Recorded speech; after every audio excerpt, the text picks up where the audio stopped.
ยามเฮามีทรัพย์อย่าลืมใส่หนี้เก่าด้วยอย่าลืมใส่หนี้ใหม่ด้วย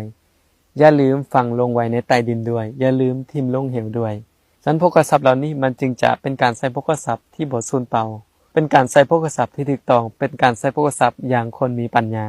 ฉะนั้นความสุขของออกตนญาติโยมเนี่ยสุขเพราะการมีทรัพย์สุขเพราะการได้จ่ายทรัพย์สุขเพราะการที่บ่เป็นหนี้ผู้ใดสุขเพราะการงานที่บ่มีโทษฉะนั้นถ้าเฮาอยากฟังรายละเอียดก็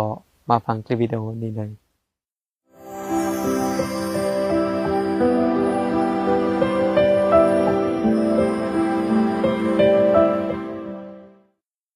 ขอเจริญศีลเจริญพรทางออกตนญาติโยมทั้งหลายยินดีต้อนรับเข้าสู่ช่องธรรมะก่อนนอน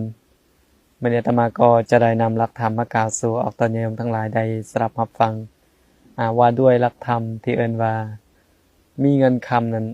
มีไว้ใส่ให้เป็นสุขแต่บ่แม่นมีไว้ใส่ให้ยึดติดนั่นเองฉะนั้นการที่เฮามีทรัพย์สมบัติมีโภคทรัพย์นั้นเฮาจะใส่แบบใดให้อยู่เป็นสุขบ่แม่นให้เฮาใส่แบบหลงให้เฮาใส่แบบคนขาดปัญญาถ้าผู้ใดใส่โภคทรัพย์หรือใส่สอยโภคทรัพย์แบบขาดปัญญาเขาก็จะบ่ได้ความสุขเขาก็จะบ่มีความสุขถึงมีโภคทรัพย์ก็จะบ่มีความสุขเลยนะมีการงานก็บ่มีความสุขนะนี่มีทุกสิ่งทุกอย่างในครอบในครัวก็บ่มีความสุขเพราะว่าหยังเพราะว่าการใส่สอยนั้นยังเป็นไปเพื่อความเพลิดเพลินยังเป็นไปเพื่อความเมามันบ่เป็นไปเพื่อมีปัญญาบ่เป็นไปเพื่อการสละลงแด่อย่างนี้ในที่นี้เนาะก็คือความสุขของออกตนญาติโยมนั้นมีอยู่4อย่างนั่นเอง1ความสุขเพราะการที่ได้มีโภคทรัพย์2ความสุขเพราะการที่ได้ใส่สอยโภคทรัพย์3ความสุขเพราะการที่บ่เป็นหนี้ผู้ใดข้อที่4ความสุขเพราะการงานที่เฮ็ดนั้นบ่มีโทษบ่เป็นไปเบียดเบียนตนเองบ่เบียดเบียนผู้อื่นฉะนั้นนี่คือความสุขของออกตนญาติโยมนี่เป็นอย่างนี้แล้วความสุขเหล่านี้ที่เราอยากได้หลายนั่นนะก็คือ4อย่างนี่แหละ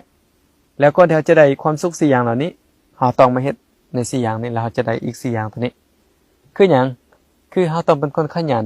เมื่อขยันแล้วจะมีโภคทรัพย์นะเมื่อเราขยันแล้วจะมีโภคทรัพย์แล้วเมื่อมีโภคทรัพย์แล้วเราจะมีความสุขนั่นเองข้อที่2เราต้องรักษาให้เป็นต้องดูแลรักษามันให้เป็นถ้าดูแลรักษาเป็นแล้วก็จะเป็นผู้ที่มีโภคทรัพย์ใส่ซอยนั่นเองการที่ได้มีโภคทรัพย์ใส่ซอยนั้นก็เป็นความสุขของออกตนญาติโยม